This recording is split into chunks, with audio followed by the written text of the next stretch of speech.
In the last decade and a half, it's become infinitely easier to obtain exactly what you're looking for by way of a couple of keystrokes. The internet has made it all too simple to use a computer to change reality. An abundance of information is merely a search engine away, to the point where it's hard to imagine life as any different. Yet, a generation ago, when the words streaming and torrent were meaningless save for conversations about water, people met face to face to conduct software swap parties, trading games and applications on Sharpie labeled 5 1/4 inch floppies. Of course, most of the times the meets were a way for frugal, community-minded individuals to trade popular games like King's Quest and Maniac Mansions amongst themselves. However, a few early programming talents designed their own computer games to share amongst their circle of acquaintances, who in turn would pass it on until, if fun and well designed enough, an independently developed game had its place in the collection of aficionados across the country. Think of it as the 80s equivalent of a viral video. Pale Luna, on the other hand, was never circulated outside of the San Francisco Bay Area.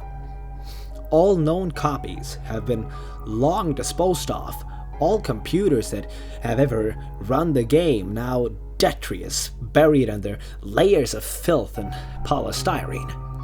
This fact is attributed to a number of rather abstruse design choices made by its programmer. Pale Luna was a text adventure in the vein of Zork and the Lurking Horror, at a time when said genre was swiftly going out of fashion. Upon booting the program, the player was presented with a screen almost completely blank except for the text, "You're in a dark room. Moonlight shines through the window. There's gold in the corner, along with a shovel and a rope. There's a door to the east. Command?"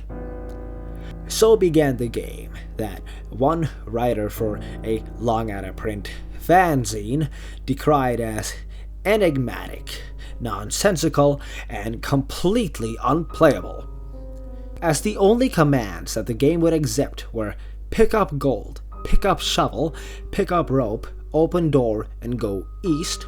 The player was soon presented with the following: "Reap your reward.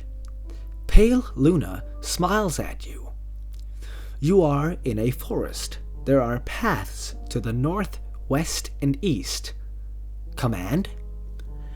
What quickly infuriated the few who've played the game was the confusing and buggy nature of the second screen onward. Only one of the directional decisions would be the correct one. For example, on this occasion, a command to go in a direction other than north would lead to the system freezing, requiring the operator to hard reboot the entire computer. Further, any subsequent screens seemed to merely repeat the above text, with the difference being only the directions available. Worse still, the standard text adventure commands appeared to be useless. The only accepted non-movement related prompts were use gold, which caused the game to display the message, "Not here." Use shovel, which brought up, "Not now." And use rope, which prompted the text, "You've already used this."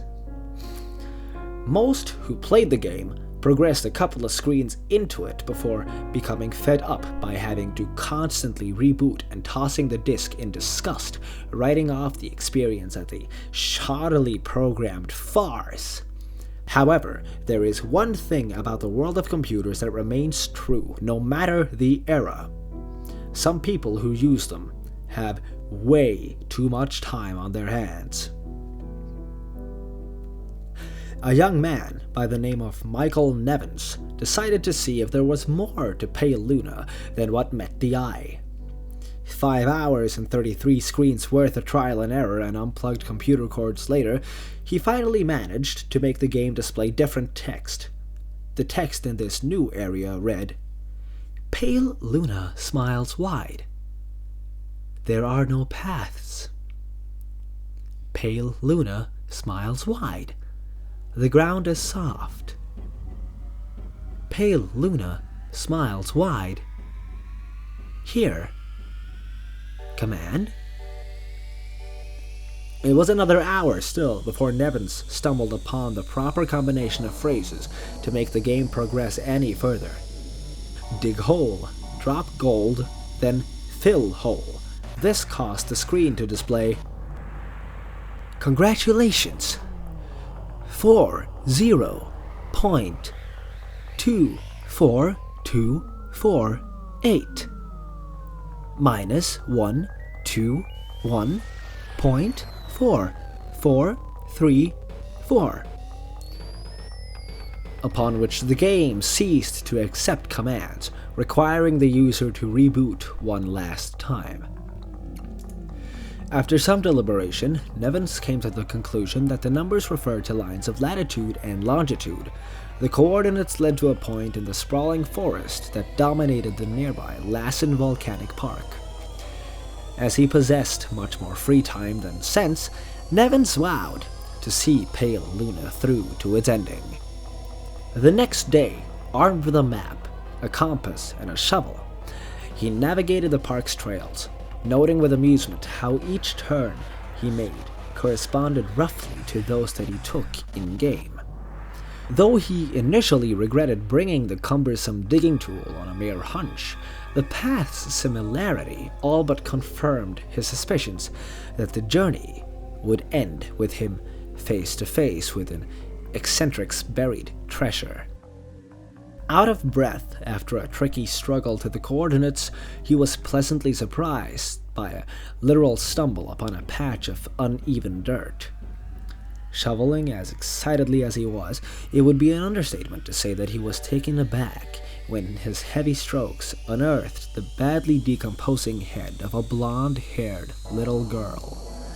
Nevins promptly reported the situation to the authorities. The girl was identified as Karen Paulson, 11, reported as missing to the San Diego Police Department a year and a half prior. Efforts were made to track down the programmer of Pale Luna, but the nearly anonymous legal gray area in which the software swapping community operated inescapably led to many dead ends. Collectors have been known to offer upwards of 6 figures for an authentic copy of the game. The rest of Karen's body was never found.